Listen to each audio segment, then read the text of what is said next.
Welcome to my channel Heart Meets Spirit. This channel is intended to support you improving and changing your life. Live a life of love, trust and confidence. Enjoy. Dr. Joe, welcome to London Real. Thank you for having me, Brian. It's great to have you here. I'm curious, when you're taking that plane and you're landing into London, what's the kind of vibe or feel you get from this city, the people here, the energy? What do you get? Well, there's two cities. I mean, I travel all over the world. I mean, there are two cities to me that have the unique quality that when you land, you feel like you're part of the city. And it's New York and London, because so many people are from somewhere else besides London or even the UK, that you're immediately taken up and you're included as part of the culture. So it's a great place. There's a great energy here. We've done several events in London, and we've had close to 50 different cultures in our events. So a lot of diversity, and I think people are really hungry to really try it out, to apply it. Has this place changed over the years? Yeah, for me, I mean, I was coming here a little over 25 years ago, and wow, the cuisine is amazing now. I mean, you can get great food. I think, but mostly I think it's happening around the world. I think people are waking up because of information, and I think that in an age of information, ignorance is a choice, and so many people, by gathering information, are becoming empowered, and they're making better choices for themselves. And not only is it happening in the UK, but it's happening all around the world. Do you feel like you get different types of questions or different attitudes, say, in the UK and Europe than US or Asia? There was a stronger distinction 15, 20 years ago when you went to different countries or different cultures, because each culture had its unique environmental impression. For example, you know, the Germans, when we did events in Germany 25 years ago, they wanted to know the 7 functions of the hippocampus, from the most important to the least important. They were very into knowledge and philosophy and information. Take a culture like the Italians. They could care less about the knowledge, they just wanted the experience. And because of globalization, because information is connecting so many people, you're seeing kind of a dissemination of that uniqueness, and more people are more connected. So you see the Italians studying and wanting knowledge, you see the Germans wanting the experience, you see cultures beginning to merge a little bit more. So I think that there's a nice change that's going on because of information. I want to talk about some of your work for the last 30 years. I want to talk about the book, but first I want to ask you about something that happened in 1986. And the reason this means a little bit more to me is because on May 20th, in 37 days, I'm doing my first Ironman race. And I've been challenged to do it.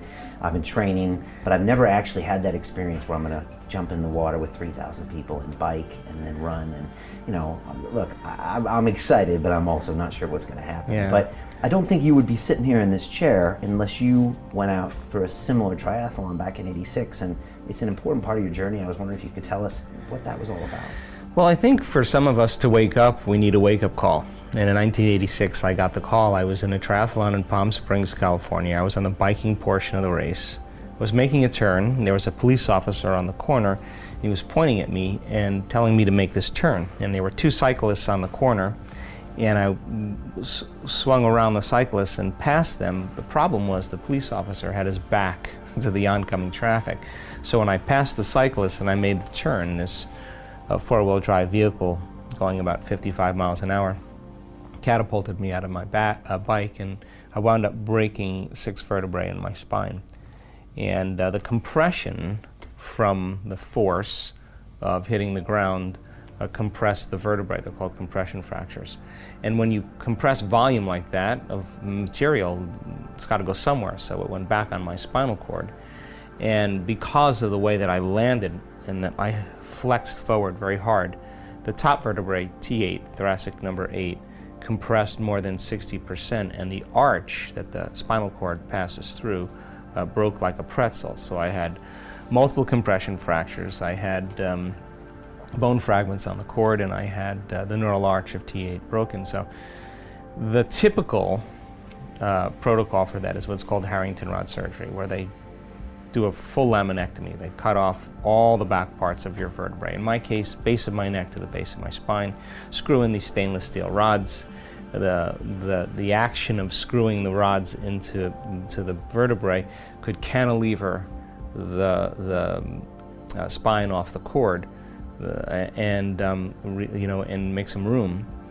But if it doesn't work, you still have the same condition. And so they told me if I didn't have the surgery, I'd probably never walk again. And so I had 4 opinions from 4 of the leading surgeons in Southern California. Scripps Hospital, 2 were from Scripps and 2 were from JFK in Palm Springs. Yeah, it's my hometown, Scripps, yeah. So I decided against the surgery, and I just thought, hell, I'm not going anywhere, I'm not doing anything, I'm laying face down. And there's an intelligence that lives within each and every one of us that's giving us life. And that intelligence is consciousness, and consciousness is awareness, and awareness is paying attention. So I reasoned maybe it was paying attention to me. So I thought, I better start paying attention to it. So I said, let me see if I could connect with it. If I could connect with it and give it a plan, a template, a design. And when I was happy with that design and I was completely present, I would surrender my creation to this greater mind, because I certainly couldn't do the healing, but it knew how to heal. Anyway, 6.5 weeks of absolute hell. I couldn't get my mind to do what I wanted it to do. I'd start reconstructing my vertebrae in my mind, and then the next thing I know, I'd start thinking about, am I going to live in a wheelchair? Should I sell my home? Should I sell my practice? And I became aware that I kept focusing on what I didn't want to have happen instead of what I do want to have happen. So I realized that when you're under stress or some type of trauma, that the hormones of stress cause us to always focus on the worst case scenario. That's what survival's about. So after 6.5 weeks, I started getting on top of it. And it took me about 3 hours every day in those first 6.5 weeks to go through it, and I was never satisfied. But about 6.5 weeks, I felt like I hit a tennis ball right in the sweet spot. I went through the whole thing. I never lost my focus, because if I lost my focus, I would have to start all over again, because it wasn't clear. When I went through that process, Brian, and I made it through, something clicked, and all of a sudden it got easier. And my body started to respond to my mind. I mean, quickly. Pain levels dropped, my neurological condition changed. I felt like I had more energy. What took me 3 or 4 hours to do, I was doing in 45 minutes, and all of a sudden my body started healing. And so I was back on my feet in 10.5 weeks. I was back in my life at 12 weeks. I was training again at 12 weeks. And what did doctors say about this? Well, the doctors were absolutely clear that I would never walk again, and they were absolutely clear that I had a head injury, that I was not fit to make those decisions. In 1986, you just didn't do that back then. And what caused you to even think of this? I mean, what was Joe like back then? I mean, were you open-minded to different ideas? I think I was somewhat open-minded. I was more of a philosopher. I love the principles, but this is an initiation. This is putting it all on the line. And I figured, look, if I'm gonna be in a wheelchair, possibly, at least I gave it my best shot, you know. And so they told me that if I didn't have the surgery, they'd have to put me in a body cast for 6 months to a year. So when I went back to see one of the doctors who was the medical director at Scripps Hospital in San Diego, he was blown away and was so happy for me. He was the one that was giving me the hardest time, and he just couldn't believe it. So during that time, I just made a deal with myself that if I was ever able to walk again, I'd spend the rest of my life studying the mind-body connection and mind over matter, and I've been doing that since 1986. Thanks to that cop. Thanks to him, yeah. And what do the doctors say when you come and say, look, this is what happened to me? You know, what do doctors tend to say when you say, look, this person healed themselves through the power of mental energy, as opposed to what they are trained on, which is, okay, let's cut them open, you know, let's do these things from a physical perspective? Well, look, let's talk about it on a few levels. I don't recommend that everybody do that. In fact, if it was a patient that I was attending to, I would recommend the Harrington rod surgery back then, because there was a lot of problems. But fast forward to today, and this is a time in history where it's not enough to know. This is a time in history to know how. So people that do the work that are in our community, that have healed themselves of cancer, of diabetes, of rheumatoid arthritis, from lupus, from rare genetic disorders, from Hashimoto's syndrome, from eczema, all kinds of health conditions. At the beginning of their journey, when the doctors did not approve of the choices they were making, and were making some type of prophecy that they were going to die within a certain amount of time, when those people showed up in the doctor's office, and it happened several times, and the doctor said, "What did you do?" and the patient explains it, and comes down to, I epigenetically signaled new genes in new ways. Every day I changed my state of being. I memorized emotions from the past and reconditioned my body to the emotions of the future. It was hard, but I'm happy that I did it. And all the doctors, now are saying, "I wish all my patients were like you." It's a huge change because evidence speaks louder than any voice. And I'm very evidence-based. And so we have this new normal taking place, this consciousness that's beginning to awaken, that's beginning to impress the morphic field. Every time somebody does that, that's an experience that winds up in the field that people can have access to.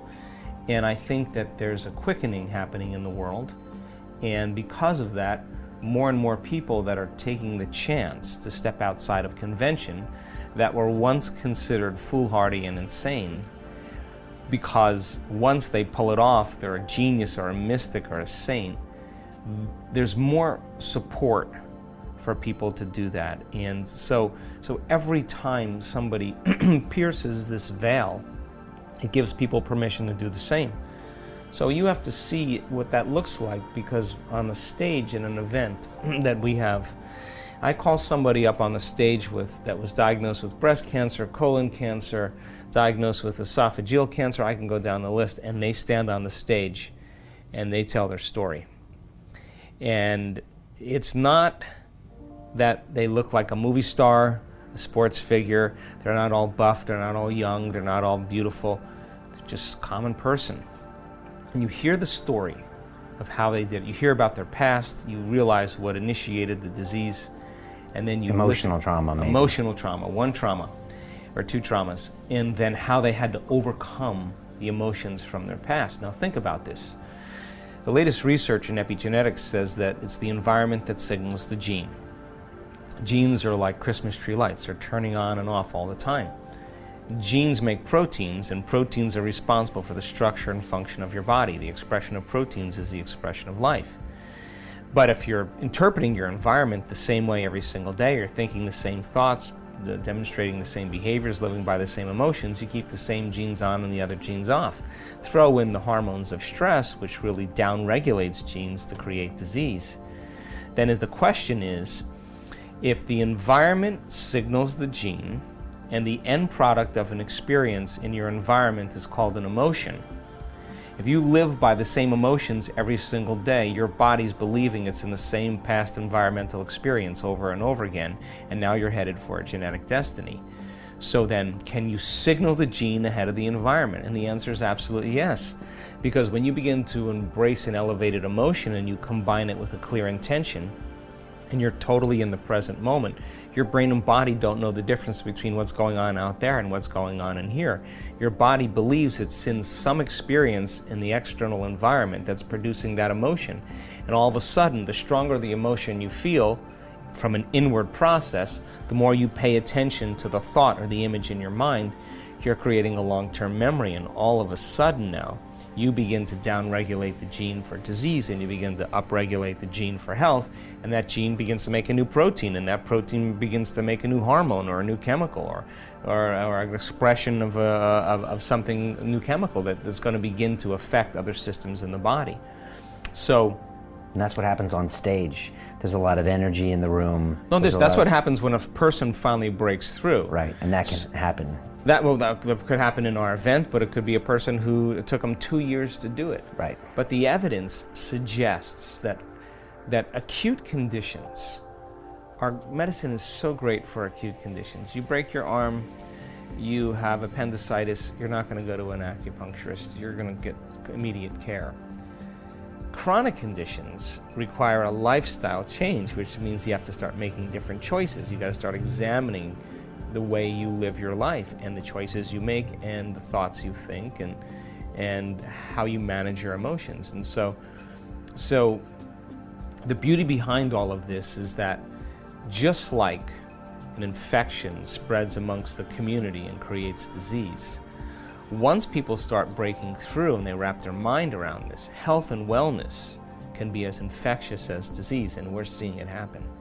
And so those doctors they wish they could prescribe this for their patients because they're seeing the results, but you can't prescribe a patient. The patient has to really maybe come to you and really believe this to make it happen. Sure, and as I said, it's not for everybody. I mean, because after 8,500 brain scans, I can tell you that you and I are at our absolute best when we get beyond ourselves.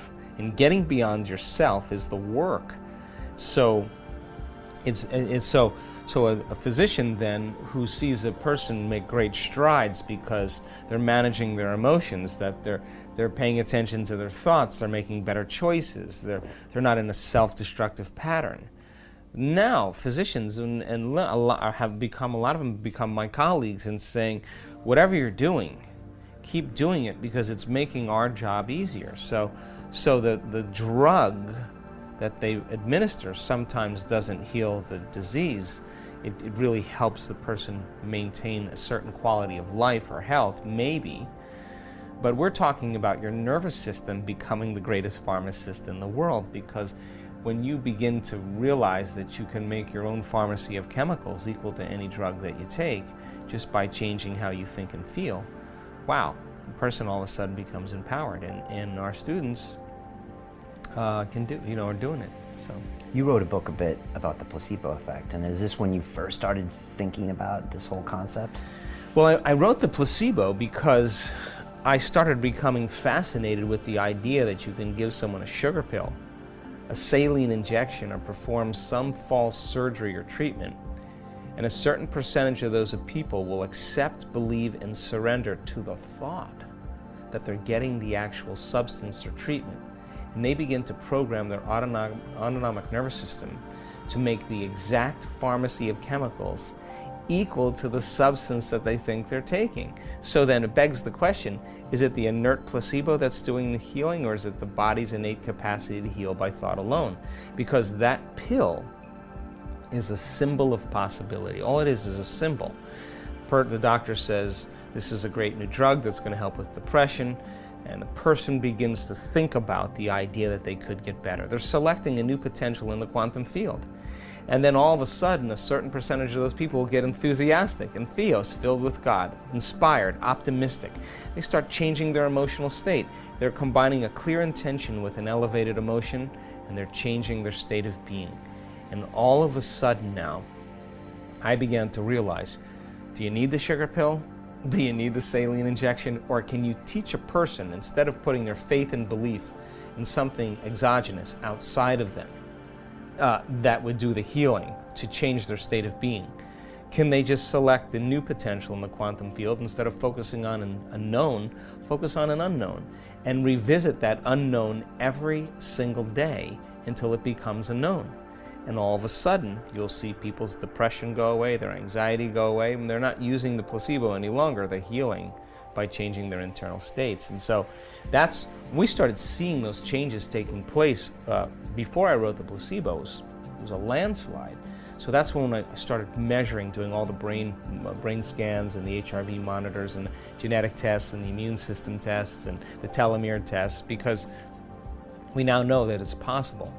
And so a person doesn't need the exogenous or external substance. They can move into a state of being without it. So I thought, once I understood the mechanics of the placebo, I could teach this process even better, and in fact, you can. And the medical community kind of acknowledges that it's an incredible effect. I remember I saw a 60 Minutes show on this like 5-6 years ago, and they were like, yeah, it's amazing.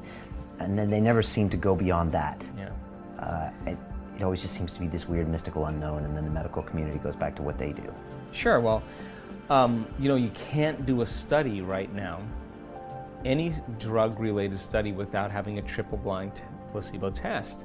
And placebos, just so you know, they range from working anywhere from 10% to 100%. Imagine that.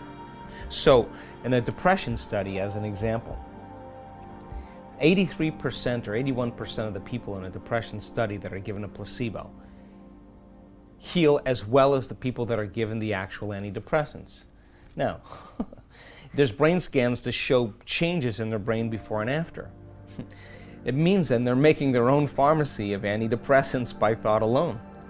And it took them 6 weeks, 8 weeks of taking that placebo every single day. Now, this is an important point because most people think, oh, I did the exercise or the meditation once and my conditions should go away. Well, even in the depression study, 6 to 8 weeks of taking a placebo. Every time they take the placebo, they remind themselves that they're going to get better. They change their emotional state. Sooner or later, that becomes their new state of being. May take people 6 to 8 weeks of doing the work every single day where they start noticing significant changes in their health. So I'm a pragmatist.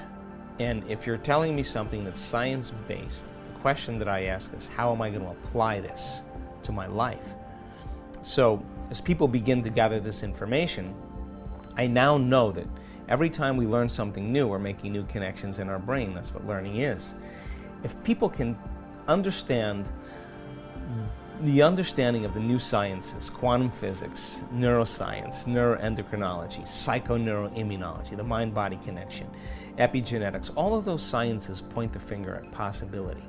And if I can instruct them in a way that they begin to piece together the model, when I feel like we're at a certain point where the comprehension is right, if they can turn to the person next to them and explain it in the workshop.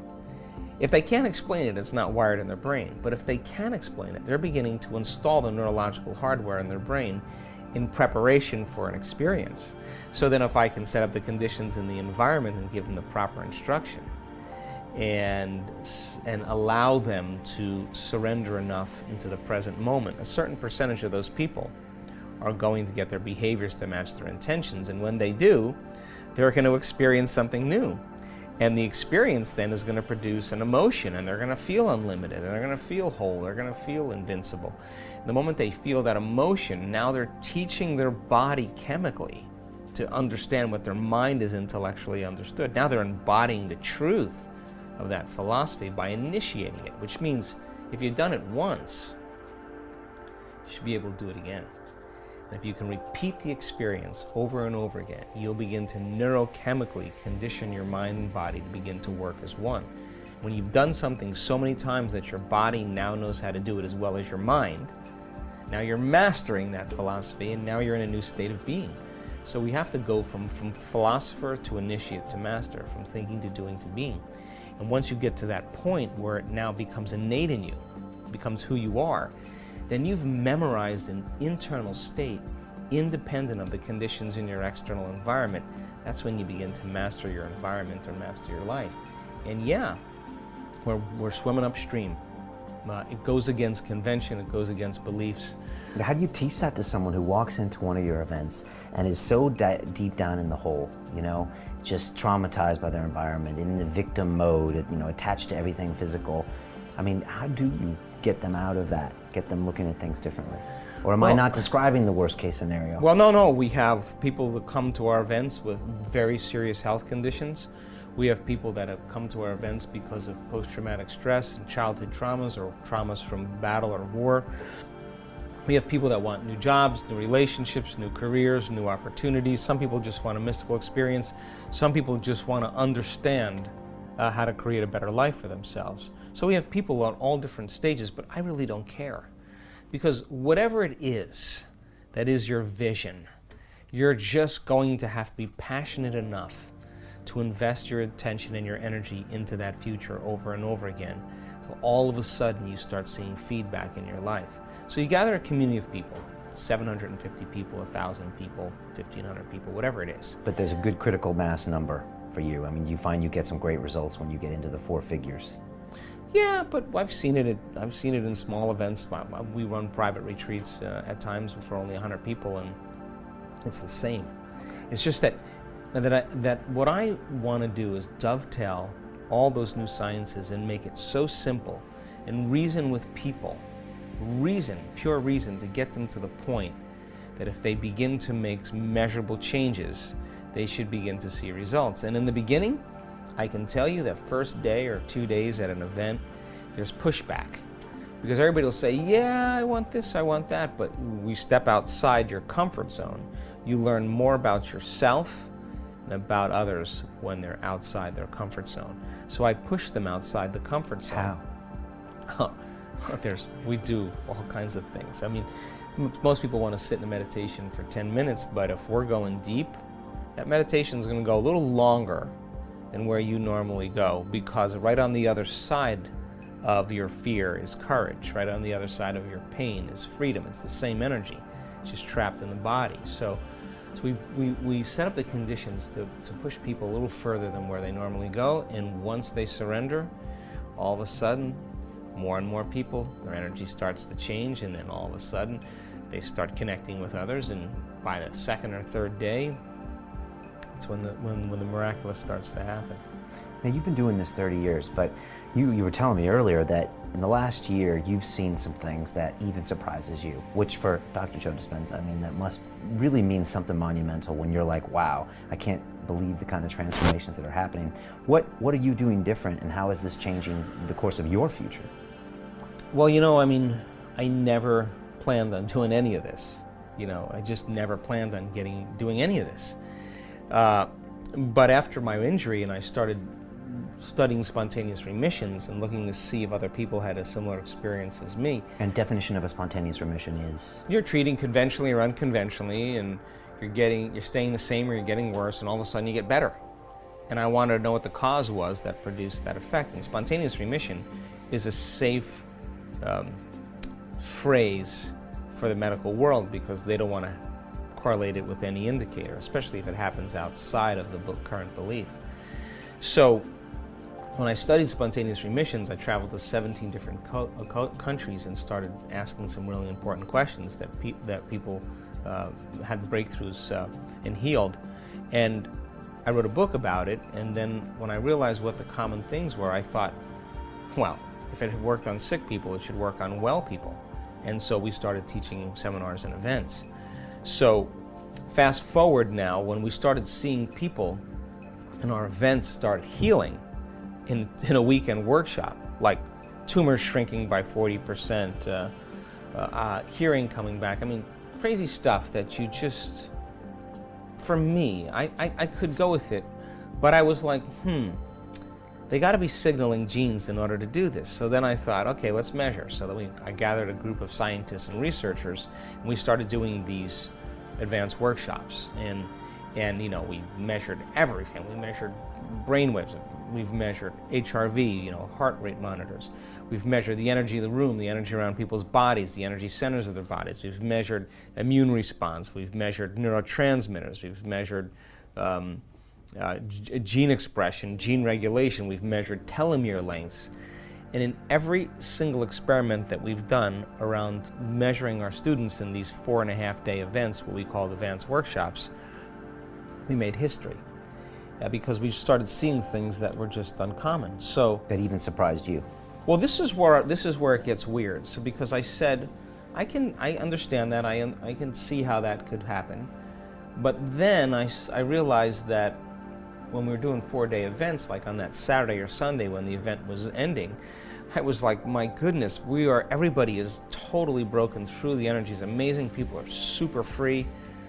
What if I had them for 3 more days? So I changed the whole model this year, and now all the weekend workshops are on an online course. They're called progressive workshops. I don't teach the 4-day advanced workshops, I teach the week-long advanced workshops. So now we've done 2 advanced week-long advances. And people are standing in front of a camera. I didn't even see these people. Start talking about their disease or their condition, and in one instant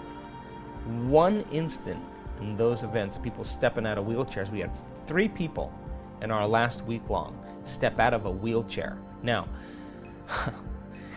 I was very, very surprised in witnessing this. People, that came with crutches and, 2 crutches, or walking without crutches, with peripheral neuropathy where they couldn't feel their feet, spinal cord injuries. It just turned into this insane, it was miraculous. And when I asked at the end of the event, how many people have had a healing or change in their health condition, I thought maybe I would see, in our second event, a group of 850 people, I thought maybe we'd see 20. It was 150 people that stood up. And we started passing the mic around, and stories were outstanding.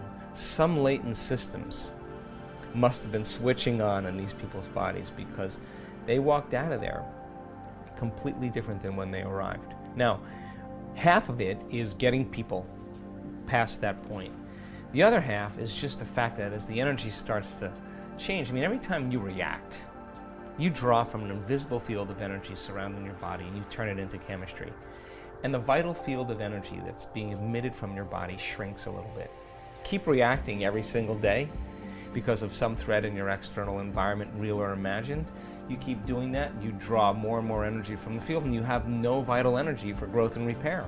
In fact, you feel like you're more like matter and less like energy, more like particle and less like wave. And when we're driven by the hormones of stress, which is about 70% of the time for most people, we force outcomes, we control outcomes, we try to predict outcomes, we fight for outcomes, we manipulate outcomes, because we're matter trying to change matter. And there's only a certain amount of things you can do, right? You compete, you do all those things. But when you begin to open your heart and you begin to regulate an elevated emotion. That sounds like my life as a banker, by the way. Yeah, for a lot of people. Yeah, it's forcing it. And, you can force it to a certain extent, at least you think you can. It'll make you sick.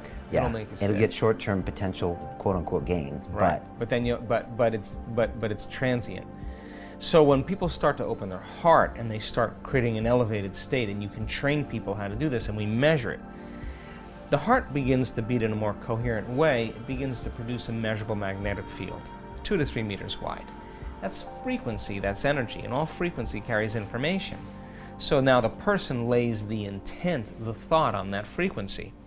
And the more elevated the emotion, it makes sense that that thought can only be carried by an emotion that's equal to that thought. In other words, you can't feel unworthy and have the thought of abundance. That energy, or suffering, that thought can't be carried on that energy. It's got to be carried by an elevated state. So, as you're sitting next to a person who's breaking free and opening their heart and giving up guilt for joy, giving up fear for courage, whatever it is, and they're regulating those states, and I'm sitting next to you, and our fields begin to interfere, all of a sudden, if you're coherent and I'm coherent, we're going to create a bigger wave. The higher the amplitude, the higher the energy in the room. So if you have 750 or 850 or 1,000 people doing this, there comes a critical mass moment where I just have to get out of the way, because now I'm no longer, it's already happening. There's a momentum that's going. And so at the last 2 advanced week-longs, we do what's called coherence healing. And I talk a lot about the research that was done out of Yale University about the field and biological systems. And you set a person down, they're laying there, and you have, we call it the cage. You put 8 people around them, 3 on this side, 3 on this side, head and feet. And they begin to raise their energy, and they get beyond themselves. They connect to the field. In other words, that's an important part of it. That's a very important part. You can't be thinking, my back hurts or my knees hurt, because if you're doing that, you're not there. You can't be thinking, how long is this going to go? If you're thinking about time, you're still in 3-dimensional reality. If you're thinking, am I doing this right or am I doing it wrong, you still haven't gotten beyond your analytical mind. But if people have been crossing the river of change for 5 days and we start doing the coherence healing towards the end, and all of a sudden they know how to put their attention on that field beyond their hands, they know how to open their heart, they know how to get beyond themselves. And I'm standing on the stage and I'm watching people laying on the floor without being touched. Their bodies are convulsing. Nothing's touching the ground but the back of the person's head and their heels. They're in an arch like this. And the people are just sitting there, and they're unaware of it. And that's energy affecting matter. Change the field, you change matter. And I'm witnessing this in the last two events, and people who had broken necks and walking with canes, getting up afterwards and saying, I have no idea what just happened, but I have never felt that amount of love move through every cell of my body. That's what I want to be the new norm. That's what I want to be common. And it just takes getting beyond yourself and then directing your attention in the right way, and it becomes a skill. And we've got enough measurements now to know that you can make it a skill. It's fascinating because my MIT-trained engineer brain is saying, okay, you can't quantify the energy and you can't do all of these things. But I've been in the room when you're with people on these higher energy levels, whether it's some monk that's meditating in the corner, and I feel different than if it's some taxi cab driver that's shouting at someone. Mm-hmm. So I've been a part of this, and yet it's not taught in my science to be quantified. Sure. And so I'm always going back and forth, but I feel this stuff. I used to be the guy that fought through things as the banker. And now with London Real, I actually get exposed to a lot of these concepts, and I teach kind of the caveman versions that you talk about in your books, But like you said, certain these things can't exist at the same time. You Sure. can't be in abundance and also feel this. And so I've seen it work, and it's interesting that you're now taking it to another level and almost quantifying it. Well, here's the interesting thing. This will appeal to your engineering mind, and I have an older son that's got a master's in engineering, and we go back and forth all the time. It's hard to measure energy. What you can measure is the effects. It's better to measure the effects of a shift in energy or a shift in consciousness, and you can measure the downward causation of that. And God, after looking at so many brain scans, I can tell you that the moment you get beyond yourself, the moment you disconnect from your identity, you're not a male, you're not American, you're not an engineer, you're not a dad, you're not an athlete, you're not a name, you get beyond all of those things. That's the moment you begin to connect to a greater field of information. Now, once you're there, once you're nobody, no one, nothing, nowhere, and no time, you're pure consciousness. Now you're ready to connect to the unified field. And when you begin to pay attention to it, when you begin to stay present with it, when you begin to surrender to it, experience it moment after moment after moment, every time you interact with it and experience it, you're laying down circuitry in your brain. Why is that important? Because the next time you do it, you have the circuits in place to perceive more of it.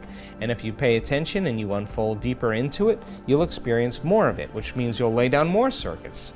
And all of a sudden, as you begin to connect to the unified field, you're connecting to a field of information and energy. What's the relevance of that? Well, you start experiencing more wholeness and more oneness instead of separation, which is created by the hormones of stress. The more you live in stress, the more you become a materialist and you define reality with your senses, because it's important to define reality with your senses when you're in survival. Right. So the more you're living by your senses, the more you're believing you're an object in local space and time, and I'm an object in local space and time, and we have some things in common, so we're kind of connected, but God forbid you look differently, or I didn't know anything about you, I'd experience more separation. Well, the moment you get beyond all of that and you're connecting to a unifying field of interconnectedness that's governing everything material, you're going to start to feel the consciousness of everybody, of everyone, of everything, of everywhere, and every time.